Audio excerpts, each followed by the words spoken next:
Saya dapat informasi memang pernikahan mereka siri, dan kemudian ini masih kita minta juga keterangannya dari pihak Pak AR sendiri juga mengatakan bahwa anak itu diantarkan oleh ibu kandungnya kepada kami, sehingga saya harus merawat anak itu. Hola besinya kata Ani, Messi, tragedi naas yang diduga dialami Nizam atas kematiannya yang diduga karena penganiayaan masih bergulir panas kayaknya nih. Secara tiga kubu yang merupakan orang tua almarhum Nizam, yaitu ibu kandung, ayah kandung, dan ibu tiri Nizam yang kini telah ditetapkan sebagai tersangka. Masing-masing diduga seraya saling serang besti. Anwar yang diduga banyak menerima dugaan tudingan akibat statement kubu TR atau ibu tiri Nizam, dan Lisna ibu kandung Nizam ini pun dengan tegas menantang bukti kepada kedua kubu tersebut. Kalau TR ibu tiri Nizam yang kini telah ditetapkan tersangka, namun melalui kuasa hukumnya ia menduga telah dikorbankan dalam kasus Nizam hingga meminta pihak kepolisian menyelidiki Anwar, ayah kandung Nizam. Pihaknya masih mengumpulkan bukti Lisna ibu kandung Nizam justru sudah dekat dengan jawaban aduannya yang pernah mendatangi Komnas Anak lantaran mengaku 7 tahun komunikasinya diputus dengan Nizam oleh Anwar, di mana Komnas Anak yang ditemui tim Ray-Ban Entertainment, Komnas Anak yang merasa ada kejanggalan ini pun menyebut bakal segera mendalami aduan tentang Nizam. Lalu bagaimana reaksi Anwar, ayah kandung Nizam? Ya, sebetulnya di perkawinan siri ataupun misalnya di perkawinan yang resmi ya, yang catatan sipil, ketika di situ disebutkan hak pengasuhan bersama, sebetulnya kesepakatan antara mantan istri dan mantan suami, anak mau diasuh di mana. Jadi ada kesepakatan. Kalau putusan misalnya kita anggaplah untuk nikah yang catatan sipil, kemudian ada putusan pengadilan hak asuh bersama misalnya, ya diasuh bersama. Nah nanti kesepakatan aja, secara gentleman agreement mau di mana diasuh anak ini. Nah di kasusnya Nizam ini kan saya dapat informasi memang pernikahan mereka siri, dan kemudian ini masih kita minta juga keterangannya. Ada yang menyebutkan dari pihak ibu kandung menyebutkan bahwa anak ini diambil oleh Pak AR ya, Pak AR ayah kandungnya Nizam. Dari pihak Pak AR sendiri juga mengatakan bahwa anak itu dihantarkan oleh ibu kandungnya kepada kami, sehingga saya harus merawat anak itu. Nah nanti ini kita dalami, artinya di sini ada unsur misalnya, apakah ada unsur menutupi akses untuk bertemu anak-anak? Enggak, itu saya membenarkan. Kalau memang ibu tirinya ini melarang untuk mempertemukan Nizam dengan keluarganya. Ibu tirinya ya, bukan saya ya. Ibu tirinya. Iya, apapun ceritanya kita minta pertanggungjawaban ayah Nizam, ayah kandungnya, karena dia yang merupakan ayah kandungnya ya, bukan ibu tirinya secara langsung. Dia yang harusnya memutuskan itu. Nah nanti kita akan dalami juga, kita akan kirimkan tim juga untuk mendapatkan informasi ini. Apakah, saya pikir ini agak janggal, ada seorang ibu kandung tapi sudah sangat lama sekali nggak bertemu dengan anak kandungnya walaupun mereka berpisah. Apalagi saya lihat kan berpisahnya sepertinya nggak terlalu banyak pertengkaran dan sebagainya ya. Harusnya kan bisa ada waktu untuk bertemu, misalnya ada waktu untuk diasuh bersama. Nah ini kenapa kok jadi pertanyaan buat kami, kok sampai tahunan si ibu kandung tidak bertemu gitu. Apakah memang dari pihak suami ya itu di luar dari ininya kita, kalau alasannya istri yang baru yang melarang. Iya tentu kan, jadi yang kita minta pertanggungjawaban adalah si suaminya kan.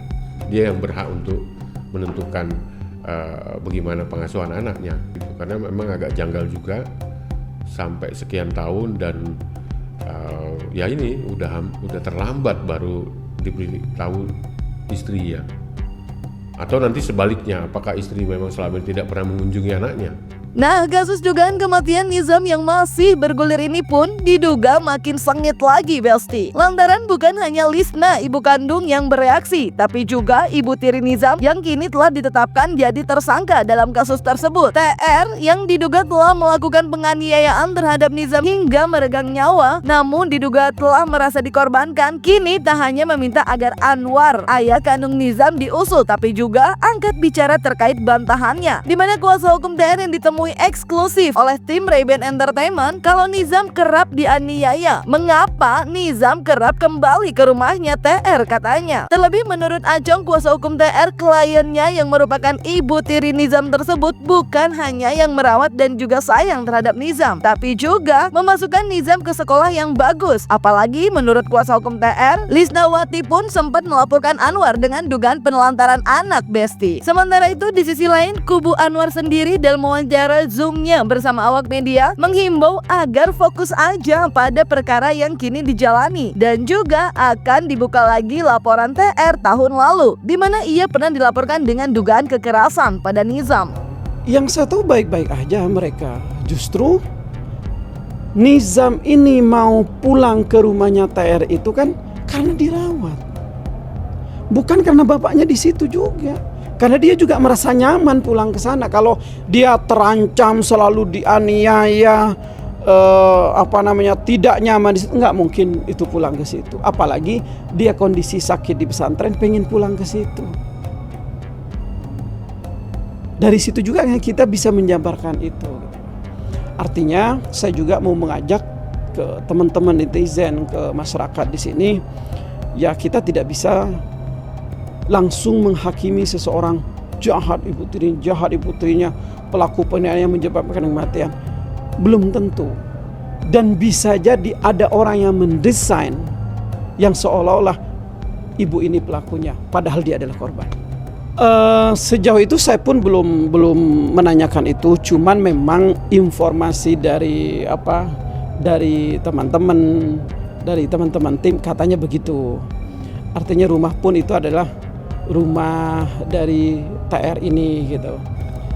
Yang artinya bapaknya ini sebenarnya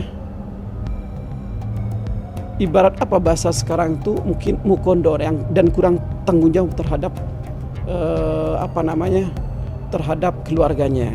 Terbukti hari ini dia dilaporkan menelantarkan anaknya. Laporannya adalah penelantaran anak, dan itu adalah ibu kandungnya Nizam. Nizam hidup nggak sampai sekarang? Nizam mendapatkan sekolah yang layak nggak sampai sekarang? Di pesantren.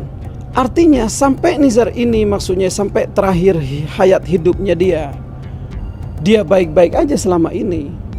Dia bisa makan, dia bisa diurus, berarti kan mengurus ibu kandungnya. Ya kan? Ibu kandungnya berarti justru ibu tirinya. Justru di sini seperti ibu tirinya yang lebih tanggung jawab terhadap Nizam daripada bapak kandungnya. Kalau saya melihat justru seperti itu gitu. Kalau menuduh penelantaran juga harus dibuktikan. Jadi jangan hanya di dalam narasi-narasi aja. Dan kami juga nanti klien kami bisa juga memberikan penjelasan baik ke penyidik maupun ke lembaga-lembaga yang lain. Jangan belum apa-apa sudah dijawab. Sekarang kita fokus terhadap perkara yang sekarang dijalani. Kalaupun akan nambah siapa lagi tersangka lain, itu kewenangan penyidik, kepolisian. Jadi jangan dibuat narasi di media sosial gitu. Ini kan pencemaran nama baik, ya, apalagi di medsos, apalagi di berita-berita udah kita kumpulkan kok, ya, kita coba nanti. Saya masih fokus terhadap laporan yang 2025 ini sudah lagi diperiksa ini satu persatu, tolong didukung oleh teman-teman ya. Ini nanti siapa pelaku selanjutnya nanti kita lihat. Jangan terus dibuat-buat narasi-narasi yang tidak benar gitu. Ya. Kan ada laporan di Polres Sukabumi, ya kita kalau saya dipanggil atau diundang kita hadiri juga, berikan penjelasan. Di mana letak unsur pidananya? Ya karena unsur pidana itu kan minimal harus 2 alat bukti. Buktinya apa? Kalau memang tidak bersalah, apa yang takutin? Klien saya nggak takut kok. Saya nggak takut karena memang saya nggak merasa. Karena benar. Saya nggak merasa menelantarkan anak ya, enggak. Nijam itu, raja itu prioritas. Bukan hanya bantahan atas tudingan yang kini telah membuatnya menjadi tersangka. Kuasa hukum TR juga menegaskan kalau TR tidak pernah menghalangi komunikasi Lisna, ibu kandung Nizam, kepada Nizam, dan menduga kalau Anwar telah berbohong Besti. Hingga kubunya pun minta bukti atas tudingan tersebut. Meskipun terkait hubungan komunikasi Lisna dan TR, Acong yang mengaku tidak tahu ini menduga kalau hubungan TR dengan Lisna mungkin dalam komunikasi yang tidak lancar. Namun menurutnya hal tersebut adalah hal yang wajar karena satu sisi adalah istri dan sisi lainnya adalah mantan istri. Lalu bagaimana tanggapan kubu Anwar atas bantahan kubu TR yang membantah telah melarang komunikasi antara Lisna dan Nizam? Kalau itu saya pastikan itu tidak benar. Ibu tirinya ini tidak pernah menghalangi Nizam ini untuk bertemu dengan ibu kandungnya. Kalau misalnya bapaknya menyampaikan kepada ibu kandungnya, nggak boleh anaknya ketemu kamu, kata istri saya yang sekarang. Lah itu dipertanyakan, bapaknya bohong apa enggak? Apa buktinya pernah melarang, kan begitu. Artinya itu tidak benar kalau misalnya TR ini dianggap menghalangi untuk bertemu Nizar dengan ibu kandungnya. Ya, ada dugaan begitu. Kedua, bisa jadi dugaannya adalah dihalang-halangi oleh si Anwar sendiri. Cuman mengatasnamakan ibu tirinya. Jadi dugaan-dugaan ini bisa jadi. Karena yang jelas ibu tirinya atau TR ini tidak pernah menghalangi Nizam ini, adik Nizam ini untuk ketemu ibu kandungnya. Sekarang buktinya yang dilaporkan penelantaran dari ibu kandungnya adalah Anwar, bapaknya Nizam. Gitu loh. Yang dilaporkan bukan ibu tirinya kok. Yang dilaporkan itu adalah bapaknya Anwar. Artinya dugaan-dugaan kuat yang melarang adik Nizam ini bertemu dengan ibu kandungnya, ya bapaknya. Oh itu nggak tahu. Yang jelas kan biasa antara mantan dengan istrinya itu kan susah memang komunikasi ya. Mungkin memang komunikasinya tidak lancar, komunikasinya tidak intens dan lain-lain. Karena ya wajar, karena itu adalah istri, posisinya satu adalah istri, satunya adalah mantan istri. Itu tuh hal-hal yang wajar tidak mau komunikasi gitu. Tapi kalau ibu kandung dengan anak tidak komunikasi, berarti kan di sini timbul pertanyaan dan nggak mungkin orang lain yang melarang. Kalau orang lain yang melarang udah dilaporkan dari awal. Alasannya apa, Pak?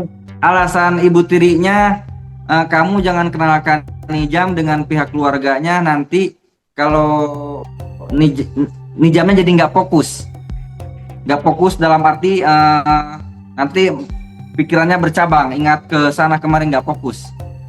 Komunikasi dengan ibu kandung untuk tahu reaksinya dari sang ibu kandung atau seperti itu ada gak Pak kira-kira? Saya sama nggak ada. Saya nggak mau hubungin ibu kandungnya, ngapain, dia kan udah punya suami, nanti jadi masalah. Besok ada panggilan untuk jadi saksi ya, karena kan semua juga diperiksa, semua jadi saksi dulu Pak, Mbak.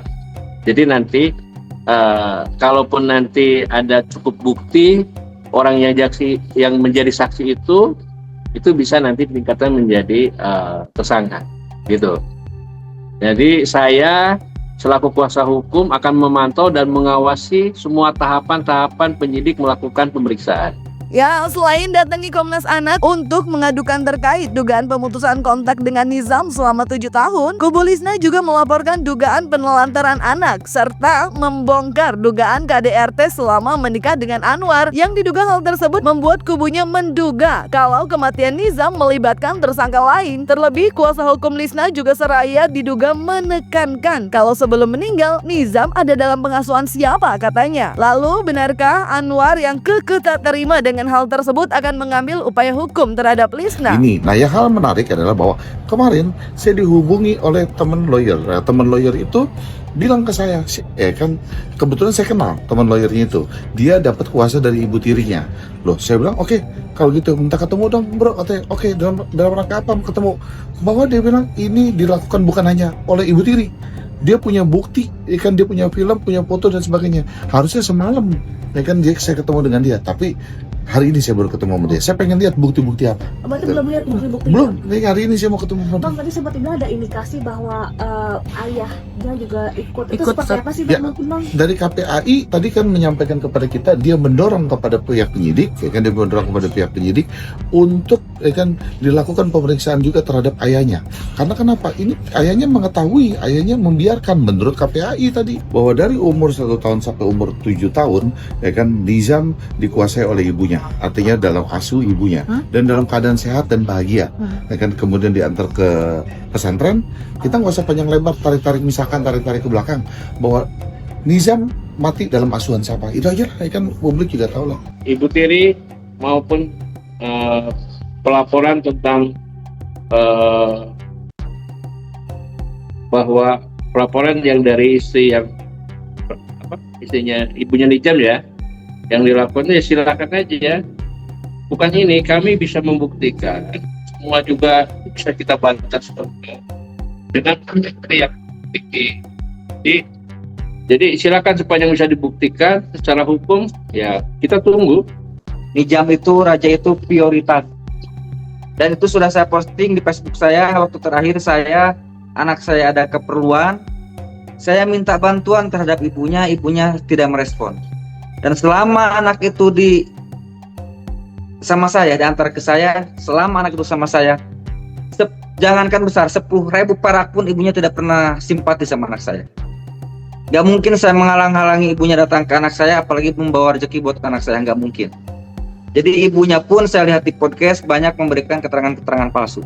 Dan itu semua sudah saya download dan sudah saya simpan videonya. Ya Besti, prosesnya masih terus bergulir. Kalau agak panas itu ya wajar Besti, karena semua punya jawaban masing-masing. Tapi kita tunggu aja hasilnya nanti. Yang pasti semoga kasus ini segera terungkap tuntas ya Besti, dan almarhum Nizam mendapat keadilannya ya Besti. Jangan lupa like, subscribe, komen, dan share biar bisa dapetin video berita kece lainnya cuma di Kata Ani Besti.